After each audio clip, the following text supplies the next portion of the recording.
Hello, friends and subscribers. A very warm welcome back to Readings in Impact Investing. My name's Daniel Rosehill.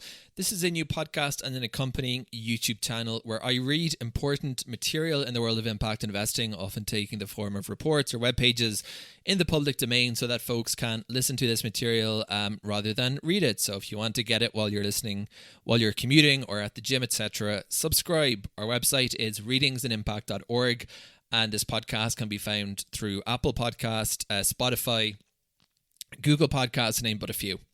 Today I'm going to be reading a webpage from the Government Outcomes Lab. And I just wanted to introduce their work firstly, because I imagine we'll be referencing them not just once on this podcast. The Government Outcomes Lab is a research and policy centre based in the Blavatnik School of Government at the University of Oxford. We were created as a partnership between the school and the UK government, and we are funded by a range of organisations. Our role is to investigate how governments partner with the private and social sectors to improve social outcomes. They had their 5-year anniversary in 2021. And what we do, the Government Outcomes Lab generates actionable knowledge to inform, inspire and improve practice. We offer a comprehensive and evidence-based approach to the study of cross-sector partnerships through the 3 main strands of our work: research, data and engagement. So I'm going to read this guide about impact bonds, and I'll drop in with a few comments as we get through it. Impact bonds. This guide will explore what impact bonds are, the evidence to date, and how they work in practice in different countries around the world. Impact bonds are outcomes-based contracts. They use private funding from investors to cover the upfront capital required for a provider to set up and deliver a service. The service is designed to achieve measurable outcomes specified by the commissioner. The investor is repaid only if these outcomes are achieved.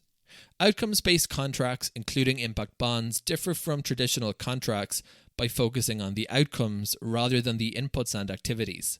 Impact bonds are differentiated from other forms of outcomes-based contract by the explicit involvement of third-party investors. So just want to say something here regarding impact bonds, and there are 2 main types called SIBs and DIBs.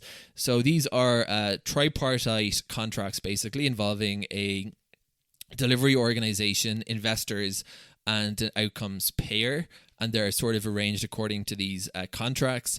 And as it says here, there are other forms of financial instruments in the array of social finance that sort of have similar mechanisms. But for example, I'm just going to say the sustainability linked bond and loan market, or SLB and SLL. Often thought of as pay for success as well. Social impact bonds and DIBs are pay for success. And just quoting from this interview this write-up of an interview on IADB's website about Sir Ronald Cohen, who I've mentioned that I work for, but this is my personal initiative, this podcast. But I'm going to quote from their blog summary of Ronald's interview nevertheless. On October 23rd, Sir Ronald Cohen joined us for our roundtable on how to promote development effectiveness as part of our 2023 Knowledge Week.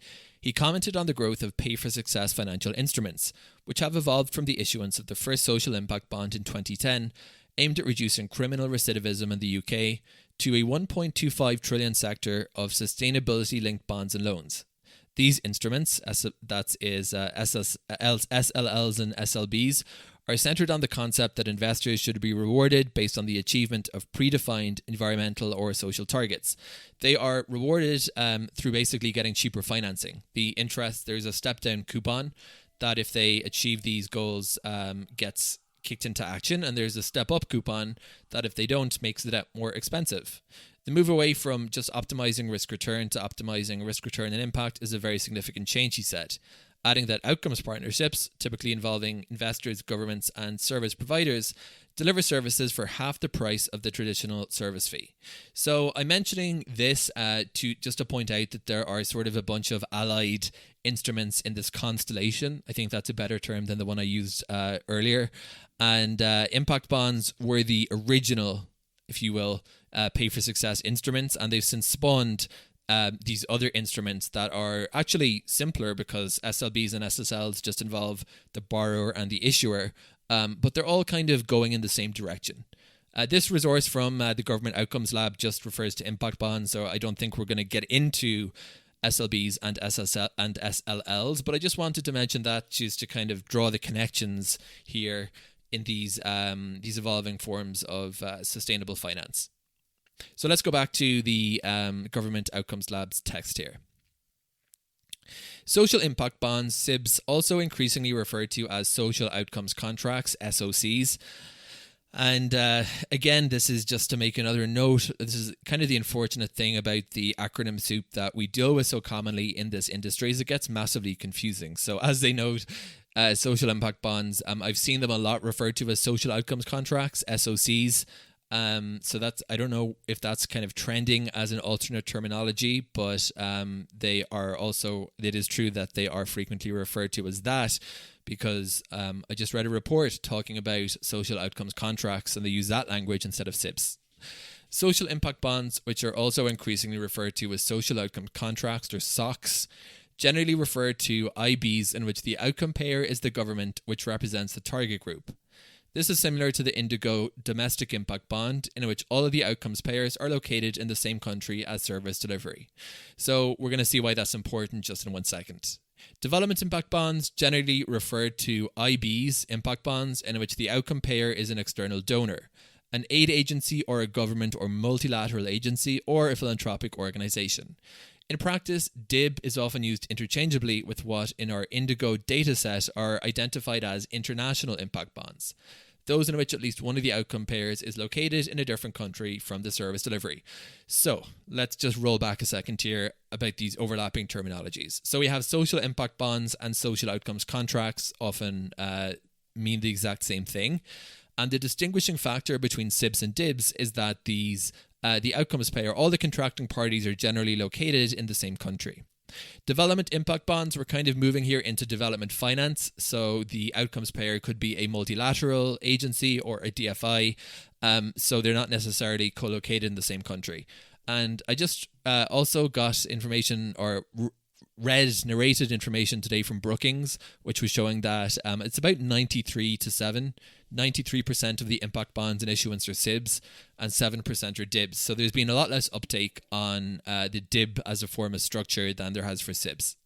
However, and one final note, just to make it even more complicated, is that development impact bonds are often used interchangeably with what are called international impact bonds. The acronym there would be, I guess, IIB. However, these broad categories can disguise the diversity in models being used around the world, and many projects do not necessarily identify themselves with or comfortably fit into a particular category. Who is involved? Impact bonds bring together three key partners to deliver better outcomes for a target group: the outcome payer, the service provider, and the investor. Outcomes payers are the commissioners. They identify social issues, specify payable outcomes that must be achieved to address these issues, and they pay for achieved outcomes. Okay? Outcomes payers are commissioners. Service providers work with the target group to achieve the outcomes specified by the outcome payer and receive payments based on specified outcomes being achieved. And investors provide upfront funding for the service provider to finance the project and are repaid based on specified outcomes being achieved. So again, it's a tripartite or three-party relationship with outcomes payers who are the commissioners, usually a government, or in the case of a DIB, a DFI or a multilateral. The impact investors are the investors, right? They stand to lose all their money, so it's quite a relatively risky intervention if the outcomes aren't achieved. But to the extent they are achieved, they get their money back.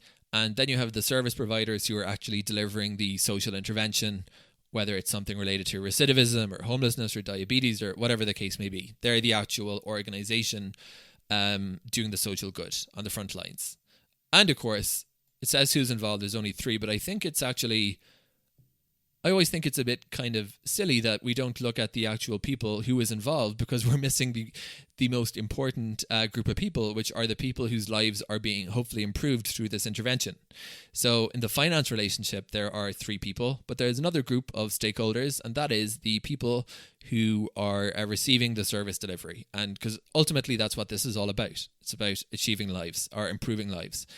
So in my opinion, there is really four. There is three parties in financing, and we should not, if we're going to enumerate the people involved, I think we should include the populations getting benefited. The potential benefits and limitations of impact bonds. There are a range of potential benefits that impact bonds might bring to public services. They bring together expertise from different fields. They allow investment in prevention or early intervention. They enable new interventions to be tried and evaluated. They enable greater flexibility and resilience in service delivery. They level the playing field for the voluntary sector and NGOs. However, there are also a number of possible limitations to their use. They're not appropriate in all situations. They are complex and expensive to develop. Outcomes are difficult to define. They may not encourage innovation. And this is an argument against them. Financialization of public sector international aid. I think what they mean by that is the critics say that you can't apply the financial paradigm or the paradigm of capital markets to the lives of people. That critique is commonly just summarized as the financialization argument. Impact bonds aren't suitable for every situation, but in the right context, they can bring a range of potential benefits. Establishing whether an impact bond is appropriate requires an understanding of the broader evidence around impact bonds generally. Impact bonds are also being used in different ways in different contexts. So establishing the objective of the project and consideration of the particular factors which may affect whether a particular impact bond might work is important. Evidence around impact bonds. In 2018, the Government Outcomes Lab published a report on all of the evidence from UK social impact bonds, SIBs, to that point. It highlighted three main ways in which social impact bonds may address traditional challenges in the public sector. Collaboration. Payers and providers can work together to meet citizens' needs, overcoming fragmented delivery and siloed budgets. Prevention. They can facilitate a shift away from short-term reactive public services to earlier intervention, potentially saving money in the long term. And innovation, risk transfer to investors, allows room to try new things so that the social delivery organizations can try new approaches, that there is, this mechanism encourages innovation. The global evidence base for impact bonds is also growing as the number of impact bonds deployed in a wide range of contexts around the world increases. However, at present, the evidence for development impact bonds in low and middle income countries remains more limited than that for social impact bonds in high income countries. So there is another way to look at the distinction between SIBs and DIBs, and that's by the income of the country. So development impact bonds being used generally in sort of a development finance mechanism are typically deployed in low and middle income countries, and SIBs, where it's the government, basically all the contracting parties are in the same country, tend to be used in high-income countries. So that's another sort of yardstick people use to pull them apart. And it's also worth pointing out that it's not surprising that they remark here that the evidence for DIBs is low is simply because there are way less of them. As I said, the last Brookings Institute snapshot from December 2023 showed that 93% of impact bonds are actually SIBs. So it's less than 1 in 10 which are DIBs. There are limitations to the evidence surrounding impact bonds. In particular, it is challenging to disentangle the benefits of a particular contracting or funding method from the benefits of the service itself. Further evidence will be required to properly establish the impact bond effect. Do impact bonds offer value for money? In order to maximize the chance that a particular impact bond will deliver desired outcomes and provide value for money, two things are particularly important. Good relationships are maintained between stakeholders, and two, that the contract is robust. The Government Outcomes Lab has identified three key aspects of a robust contract. The eligible cohort must be tightly defined. There must be close alignment between payable outcomes and policy objectives. The price setting of outcomes must also be accurate. In practice, the benefits of a tightly specified contract must be offset against the transaction costs of developing a contract, and an appropriate balance must be struck. Even if there is evidence that impact bonds in general may provide a number of benefits, there is no guarantee that those benefits will be achieved for any particular impact bond. There are a number of considerations surrounding the business case, managing relationships, and designing the service which may help to establish whether an impact bond is appropriate for a particular set of circumstances. What are impact bonds? This chapter sets out what impact bonds are, the key stakeholders involved, and how they have developed over time. In simpler terms, an impact bond is a partnership aimed at improving social outcomes for service users. The service will only be paid for if and when outcomes are achieved. A more nuanced definition, as set by the Government Outcomes Lab, is as follows. Impact bonds are outcome-based contracts that incorporate the use of private funding from investors to cover the upfront capital required for a provider to set up and deliver a service. The service is set out to achieve measurable outcomes established by the commissioning authority or outcome payer, and the investor is repaid only if these outcomes are achieved. Impact bonds encompass both social impact bonds and development impact bonds. Impact bonds are different from traditional contracts such as fee-for-service or grant-based contracts, as they are focused on the outcomes rather than the inputs and activities. For example, an impact bond that is seeking to support young people at school would be more interested in improvements in grades, those are outcomes, rather than the fact that the children were going to after-school classes or seeking a mentor. Those are activities or inputs. This is a rather simple premise, but in practice it can be complex, as designing a service around outcomes brings new challenges. As with any contract, there is a process of putting the idea into practice. For an impact bond, this involves developing the business case, managing relationships, designing the services, planning for delivery. And they have an interactive impact bond lifecycle tool to see the process in more detail, and this is available on their website. Oh, and it's quite cool. You get to click around it. So that's worth checking out. Key partners in an impact bond. Impact bonds bring together three key partners: an outcome payer, a service provider, and an investor. In practice, there may be multiple organizations that make up each of these partners as shown below. Outcome payer identifies beneficiaries, defines payable outcomes, and pays for achieved outcomes. The service provider works with the beneficiaries to achieve the outcomes. And the investor finally provides upfront funding to the service provider. Outcomes payer. Outcomes payers identify the unmet needs and express a willingness to pay for specific social outcomes. Oftentimes, the outcomes payer will initiate the impact bond. In high-income countries, these are often government departments who are responsible for the specific thematic issue being tackled. So, for instance, if it was, let's say, Department of Employment, this is just me commenting here, that they might be the outcome payer for, let's say, a career impact bond. Or if we're looking at diabetes, the prevention of diabetes, that might be the National Healthcare Service. In low and middle income countries, there may still be government departments, but they are more likely to be donors who are pursuing positive social outcomes in specific thematic areas.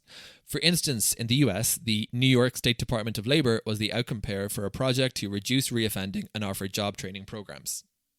In Uganda and Kenya, DFID, which is now part of the Foreign Commonwealth and Development Office, FCDO, US Aid and an anonymous philanthropic fund based in the US were the outcomes payers for a poverty alleviation project in sub-Saharan Africa. Service providers. Service providers offer a service or intervention intended to meet the needs of those beneficiaries and to achieve the outcomes desired. As in other forms of outcomes-based contracting, the payment to the provider wholly or partly depends on whether outcomes are achieved. They have sometimes been the initiator of the impact bond, but this is less common. The service provider can be a non-profit, an NGO, or may even be a private company. For instance, in West Yorkshire in the UK, Fusion Housing was the service provider in the Fair Chance Fund project to help young homeless people move into accommodation.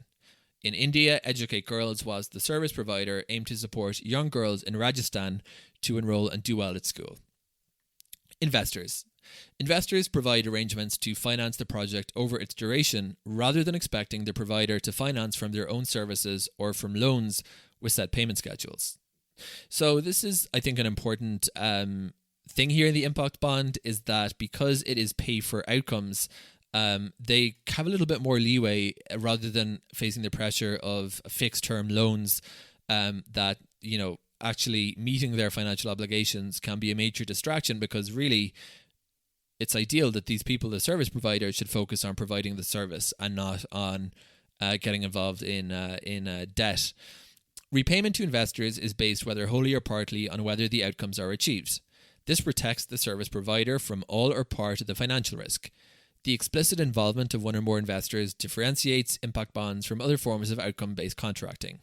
They may be from foundations, corporate banks, or other private investors. Examples. In the county of Essex in the UK, an impact bond sought to create more stable and supportive environments to prevent children from entering care. There were multiple investors, including Big Society Capital, Bridges Ventures, and Ananda Ventures. In the Democratic Republic of Congo, Nigeria, and Mali, there was an impact bond to help improve rehabilitation services for those affected by conflict. There were 9 private investors coordinated by the Swiss private bank Lombard Odier. Whilst there are the 3 main partners, there are often other actors involved. They are intermediaries and evaluators. We're going to discuss both. Impact bonds sometimes use experts to provide specific services, often referred to as intermediaries. They encompass at least 4 quite different roles. Consultant. They will support the contractor to develop a business case for the project that secures internal and external approval to proceed. Consultants most often work on the impact bond before it is implemented and support it to come to fruition. Social investment fund manager manages the funds on behalf of the investors and manages the project with the contractor. Performance management expert reports on the performance of the impact bond, providing an independent source of information and scrutiny to investors and the contractor. This might be required if there is a perceived conflict of interest in the provider measuring and reporting on their own performance, or if the provider lacks the skill to deliver the standard of reporting that's required by stakeholders. Special purpose management company that brings together other parties in a contractual relationship and holds the contract directly with the contractor. These are also known as special purpose vehicles or SPVs. Evaluators. In many cases, there will need to be an independent evaluation to determine whether a project has delivered according to the objectives set out by the contractor. The scale and form of the evaluation required for an impact bond will need to be decided early. This includes whether the evaluation should be commissioned externally or conducted in-house, either partially or wholly. Read the technical guide on evaluating outcomes-based contracts to give you an understanding of what you are trying to answer in your evaluation and some practical considerations to make. What are the different types of impact bond?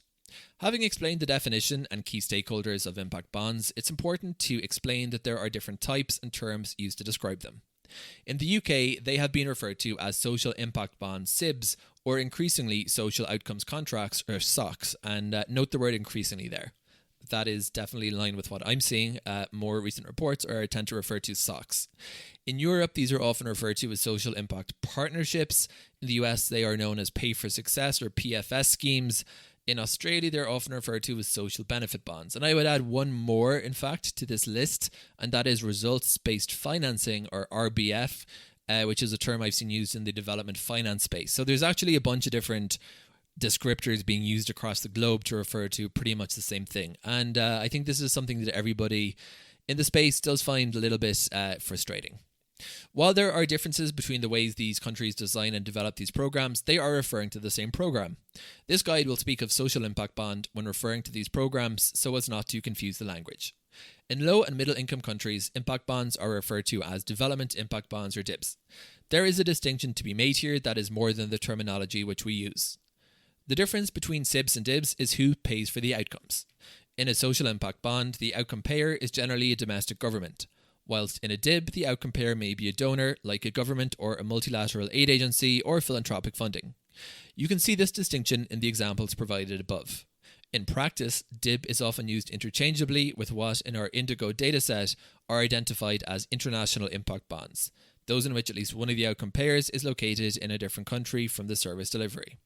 How and why did impact bonds emerge? This is an overview of why and how impact bonds emerged in the UK and later across the globe. In 2009, UK Prime Minister Gordon Brown committed the government to piloting social impact bonds as a new way to fund the delivery of public services. They were proposed as a tool that would be used to tackle the most complex social problems in society, such as homelessness, long-term unemployment, or children on the edge of the care system. They would do this through bringing together multiple stakeholders, and the government would only pay if outcomes were achieved. The idea was that new ideas could be trialled to tackle problems that had no easy solution. The first impact bond was implemented in Peterborough Prison in 2010 to reduce reoffending rates, known as the One Service. This has grown rapidly over the last decade. They are working across a range of sectors, such as supporting children on the edge of the social care system, helping homeless people find sustainable housing, and helping to integrate refugees into society. And there's a video resource for those who want to read this on the internet. Building momentum across the world. As impact bonds began to build momentum across the UK, the international community became interested. In 2010, the Centre for Global Development, CGD, in partnership with Social Finance, formed a Development Impact Bond Working Group to explore the feasibility of implementing impact bonds in low to middle income countries. This work shifted the potential pool of investors and outcome funders from domestic institutions to international organizations. In 2013, the CGD Social Finance Working Group reported on challenges and benefits of the development impact bond model. The final report included 6 case studies to describe potential application scenarios. One of these case studies was the template for the Educate Girls Impact Bond, which was launched in India in September of 2015. In Peru, a few months earlier, the Ashanikna Impact Bond launched in February 2015 as the first development impact bond. The total number of impact bonds across the world is increasing. You can see our Indigo Impact Bond dataset for the latest data on impact bonds that have been launched around the world and an interactive map to explore this data. You can also see the case studies for a more in-depth look at projects around the world. Here is a quick timeline for how impact bonds have developed across the world. This offers a quick snapshot of activities rather than a comprehensive list. Exact dates are debatable, but the timeline reflects consensus where possible. In 2009, the UK government committed to piloting social impact bonds as a new way to fund service delivery. In 2010, September of 2010, the world's first social impact bond was launched, aimed to reduce reoffending in Peterborough in the UK. In 2011, the world's first outcomes fund, the Innovation Fund, was launched by the UK's Department for Work and Pensions, which was supporting 10 SIBs to improve the employability of young people. Now, there's a lot of talk at the moment about outcomes funding and outcomes partnerships, so it's just important to highlight or underline that date there, 2011. The world's first outcome fund was the Innovation Fund, and this is in turn putting money into SIBs. So that is 13 years ago that we had the first outcomes fund. In 2012, the first impact bond was launched outside of the UK, which was aimed to reduce reoffending in New York City. In November of 2012, the UK Cabinet Office launched the Centre for Social Impact Bonds. In 2015, over 50 impact bonds were launched across the world, and in February 2015, the first development impact bond was launched to support sustainable cocoa and coffee production within the indigenous Ashaninka community in Peru. In 2016, the Government Outcomes Lab was launched by the University of Oxford in partnership with the UK government. In July of 2016, the UK government announced the Life Chances Fund to co-commission SIBs alongside local outcomes payers in England. In 2017, over 100 impact bonds were launched around the world. In 2020, over 200 impact bonds were launched around the world. In December 2020, the first LCF supplementary evaluation report was published. In 2021, the first LCF primary evaluation report was published. And in 2022, more than 250 impact bonds were launched around the world. The benefits and limitations of impact bonds. This chapter will look at some of the potential benefits and limitations of impact bonds and provide an overview of the emerging evidence around them. Potential benefits of impact bonds. Proponents see impact bonds as an innovative model that can help to tackle complex social problems. From this perspective, outcomes payers can try new approaches without fearing that they have to pay if it is unsuccessful. Investors can help to bring new ideas into practice, and providers can improve their practice by focusing on achieving real outcomes. Here is a more in-depth look at the potential benefits. This is not comprehensive, but it gives a flavour of the main benefits cited. Bringing together expertise. Service providers often have a deep understanding of the beneficiaries and what is likely to work. Socially minded investors may have both finance and contractual measurement experience. Impact bonds allow outcome payers to bring together these competencies. Furthermore, impact bonds often encourage collaboration between service providers, and they can work together towards the same umbrella outcome. For instance, in the Buenos Aires Impact Bond, the Forged Foundation, Pescar Foundation, AMIA, and Residuca worked together to support young people to access skills and employment training so that they could secure and maintain jobs. Unlocking future savings by investing more upfront. Impact bonds enable contractors or outcomes payers to focus on prevention and early intervention services that might otherwise not get funded. For example, the Healthier Devon Impact Bond in the UK focuses on reducing the risk of people developing diabetes through making healthier lifestyle choices. Diabetes is a condition that can lead to complications and can be expensive for healthcare providers. If this is effective, this could reduce costs over the long term. Enable new interventions to be tried. Impact bonds might provide a way for contractors or outcome payers to pay only for interventions which are effective, and they provide a clear measure of what has been spent to deliver that impact. Impact bonds potentially shift financial risk of new interventions away from the public sector. While investors will do due diligence and seek a track record of performance and explore the evidence base, they may take on risk if it is a new intervention. Enabling greater flexibility in the delivery of interventions. Unlike traditional methods of contracting, where contracts are designed around a presumption of existing expertise, impact bonds are designed for contracts where all parties accept a level of uncertainty and the need for change. This balances accountability for achieving outcomes with the flexibility to innovate and try out new methods of delivering services. This is because by specifying outcomes rather than activities, service providers are free to adjust the way they deliver a service throughout the contract. This flexibility may also support greater resilience. Strengthening and engaging the voluntary sector. One of the originating policy arguments for impact bonds is that they level the playing field for voluntary or non-governmental organisations to deliver outcomes contracts. This remains a principal consideration where social value and the strengthening of the voluntary sector, as well as economic value, are seen to be key priorities. However, it's worth noting that not all impact bonds use non-profit organisations to deliver the service. Potential limitations of impact bonds. Detractors may see impact bonds as contributing to the financialization of services for the most vulnerable populations. From this perspective, outcome payers may see them as complex and expensive options. Service providers may feel that this type of mechanism runs against their ethos, and investors may see them as bespoke and not possible to scale. Here is a more in-depth look at these potential limitations. And again, they just underscore that this is not a comprehensive list of the limitations. Impact bonds are not suitable for many cases. They are not a panacea, and there are many cases where they are not appropriate or possible. This includes when the contract is small and the expensive setup costs can't be justified, when outcomes can't be measured in a meaningful way, or when programs require immediate action such as disaster response. There are actually very specific cases when impact bonds are appropriate. The final section discusses these feasibility criteria. They're expensive to develop. Impact bonds are complex and demand a high level of commitment and capacity. This is often not readily available across the public sector or within donor agencies. Many contracts are small, and this can mean that the costs can't be justified. It is also the case that impact bonds are often bespoke, and it is not always possible to scale the service, which would decrease the costs. Difficult to define outcomes. For impact bonds to work effectively, it is essential to identify quantitative and objective outcome metrics. This is very hard to do, and oftentimes people will measure outputs rather than outcomes. For example, children registering each day at school is an input, whereas children improving their grades by X amount is an outcome. It is often hard when dealing with complex social issues to identify the right outcomes. They may not foster innovation. There is an argument that impact bonds do not foster genuine innovation in providing and implementing services. This may be because investors prefer proven models that have been shown to deliver, so they are sure they will get their money back with the return.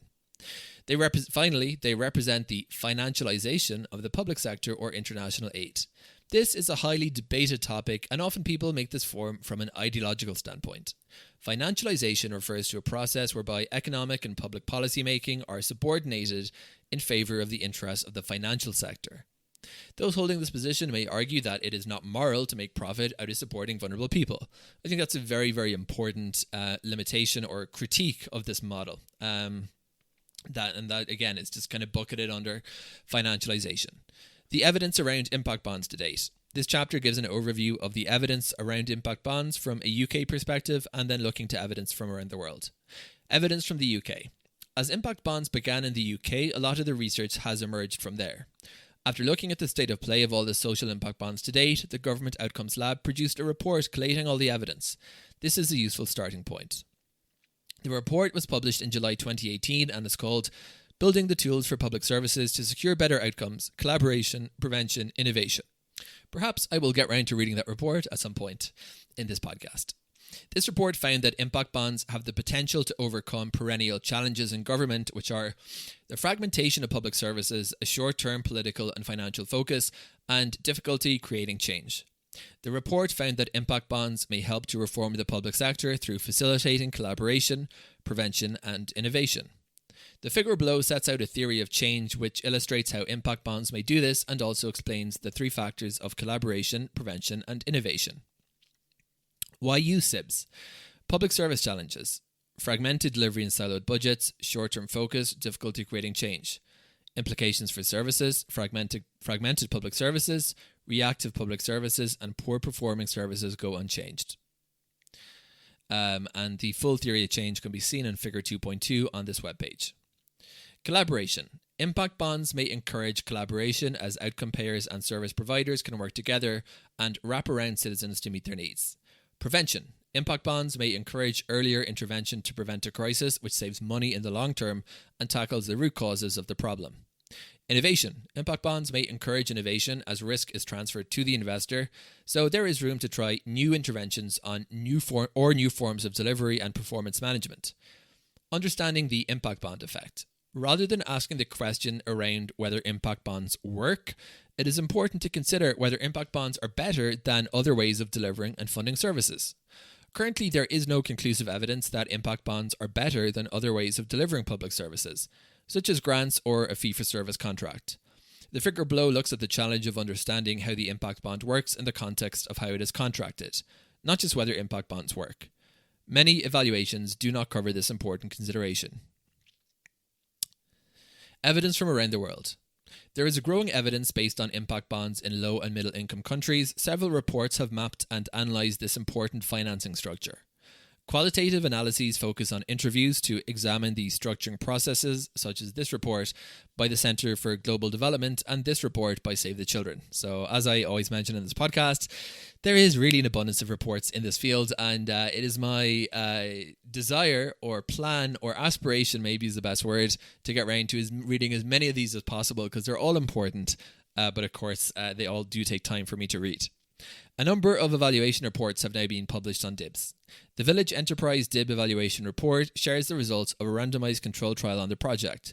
The Kangaroo Mother Care DIB Report provides an overview of what the DIB achieved, the lessons we learned, and what might come next. And this report presents the findings of IDINSIGHT's 3-year impact evaluation of Educate Girls programs in the Bellary district in Rajasthan of India. The study found that Educate Girls surpassed the DIB targets for the 2 core outcomes, and a recent report by eCourses and the Government Outcomes Lab synthesises the evidence on education impact bonds in LMICs, that is, low to middle income countries.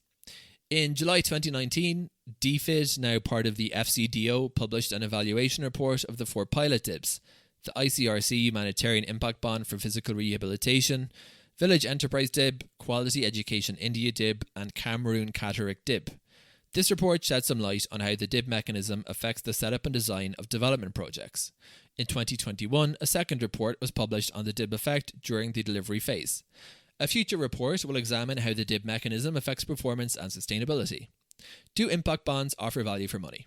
For many outcomes payers, value for money is an overriding priority. Good value for money is the optimal use of resources to achieve the intended outcomes. In the UK, the National Audit Office, the NAO, uses 3 criteria to assess value for money of government spending: economy, efficiency, and efficiency. I'm not sure if that's a typo. Perhaps they'll become clear later. While impact bonds can be costly to develop, there are a few ways that a well-designed impact bond might help to ensure value for money. The outcomes-based payment element can mean that contractors will not pay or will pay less if the work does not achieve these specific outcomes. Given the requirement for evidence of outcomes achieved, impact bonds can contain a natural evaluation element. Applied adeptly over the long term, this allows organisations to build evidence around what works and ensures that future interventions can achieve greater value for money. The development of an impact bond demands precise definition of target cohort, desired outcomes, and payment amounts, and includes elements of cost-benefit analysis, which all helps to ensure that interventions are supported by a robust business case. The involvement of a third party in the form of an investor who risks losing money can bring in an added dimension of performance management above and beyond what contractors have the capacity to perform on their own. Unlocking this value for money depends on a combination of sound design of the contract terms and good quality relationships between the different sets of stakeholders. Forthcoming GeoLab research suggests 3 aspects of a contract that should be tightly specified in order to have an assurance that a contract will deliver value: the cohort, the outcomes, and the price of the outcomes. However, the degree of technical know-how and stakeholder negotiation required to define this outcome specification needs to be balanced with the time and resource available to develop and launch the contract. Those are so-called transaction costs.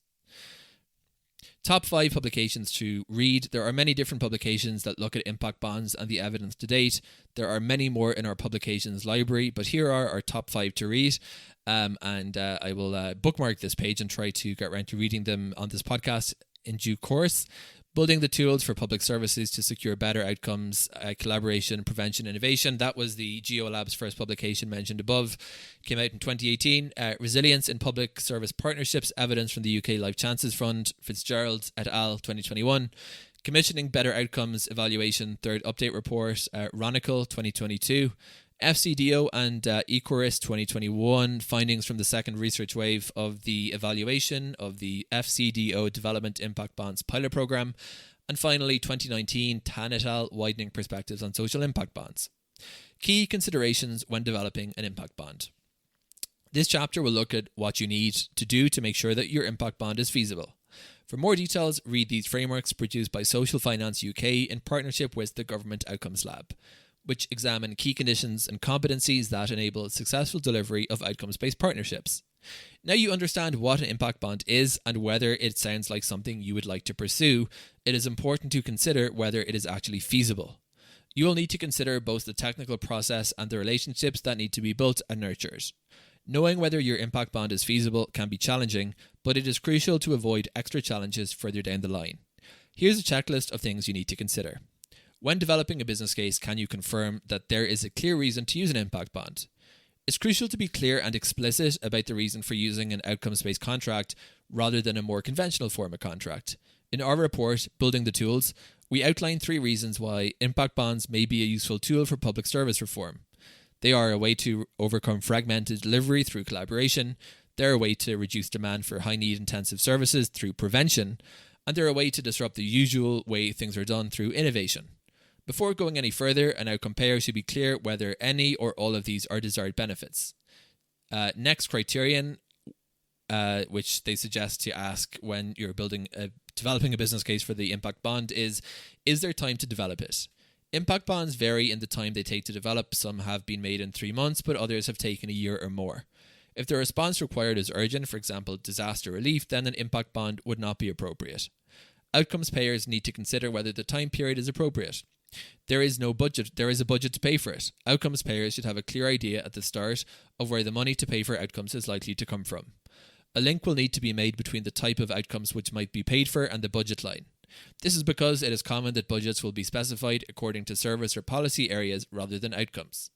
Whilst the budget for outcomes is crucial, it is also important to consider how much it will cost to set up your impact bonds, such as a feasibility work, design and development. Can outcomes be measured? It is essential that there is consensus around the high-level outcomes that outcome payers are willing to pay for. They must be meaningful and measurable and achieve within the time period given. For example, a young person is in employment can be confirmed by their employer. Read the Settings and Measuring Outcomes Guide for specific guidance. Good outcomes wouldn't have happened anyway. While this is tricky to do in practice, it is important to be sure that the outcomes being paid for wouldn't have just happened anyway, even without the program. This is known as measuring the counterfactual. It compares what happened within an impact bond and what might have happened if there was no service. For more information about developing the counterfactual, look at our guide on evaluating outcomes-based contracts. If there is a well-defined set of service users, the cohort of service users must be made up of people with historically negative outcomes, and the outcome payer thinks that better outcomes can be achieved through the use of an impact bond. The cohort must be clearly and unambiguously defined so that there is no danger of the service provider cherry-picking individuals that might achieve better outcomes. This clarity is also equally important for the provider and the investor, as a poorly defined cohort or high dropout rates may lead to additional costs to achieve each outcome. The contract is large enough to justify the setup costs.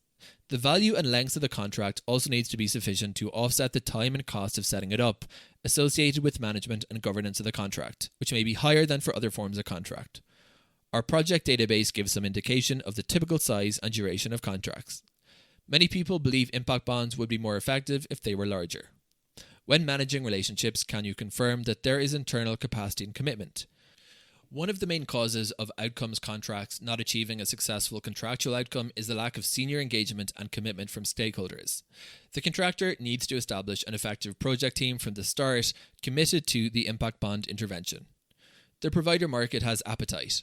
Contractors should consider the type of providers they wish to engage and the sort of relationship they wish to have with them. There are examples of impact bonds that use both large national providers and small local ones. Equally, there are examples of impact bonds where there is a highly trust-based relationship with providers. Conversely, some have relied more heavily on the contract terms as written. The provider market has capability as well as provider appetite. You should explore provider capability to deliver in this way. This can be done through pre-tender market engagement.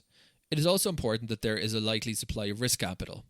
This is particularly important where there is no established provider or social investment-backed market, or there is concern about the viability of the service being through an impact bond. It must be appropriate to give service providers the freedom to deliver the service in accordance with their own methods.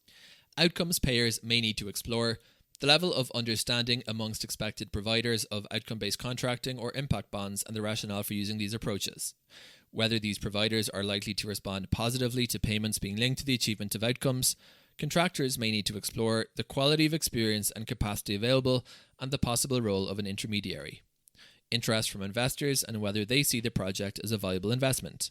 The best way to engage the market when developing the business case and during the formal procurement phases. These processes are explained in the awarding the contract for an impact bond. When designing the service, can you confirm that the contract will integrate with those services if they are already in existence? In high-income countries, there is likely to be a range of public services available. The proposed impact bond contract needs to integrate with existing or proposed services. There may be organizational and/or cultural differences that challenge the relations between other teams in related public services. Consideration should also be made around the confidence in local residents or service users in the proposed service. In low and middle income countries, this point may not be relevant as public services may be less established. However, it is important to understand the field, for example by asking if there are other aid organizations or NGOs who are working in the space. There are indications that effective interventions exist. There must be either an existing evidence base or a robust theory of change for possible interventions which might meet the identified population need. This means even if you don't know what will work, there should be a strong logic to show what might work. If there are the range of possible interventions which are well proven and there are providers who have shown that they can deliver them effectively, there's probably no need for an IB and impact bond. A straightforward service contract would do just fine. Conversely, if there are few interventions, they are unproven, or providers are weak, investors may deem the impact bond contract to be too risky to take or back any bids. Moving beyond the basics, what has been done elsewhere? Impact bonds are relatively new, complex, and it may be hard to find impartial advice. If you are interested in impact bonds and want to see what else has been done across the world, you can look to our knowledge bank. Case studies. We have a range of case studies that cover many different policy areas and issues. We capture information and data on impact bonds across the world, including the UK, India, Buenos Aires, and more. Projects database. We have captured data on projects from around the world, and we have an interactive map that you can explore. The data includes the target population, capital raised, intervention description, and outcomes, and much more. How can I design and develop an impact bond? If you are interested in designing and developing an impact bond, you may need more technical support. We have a range of online guidance available in our toolkit.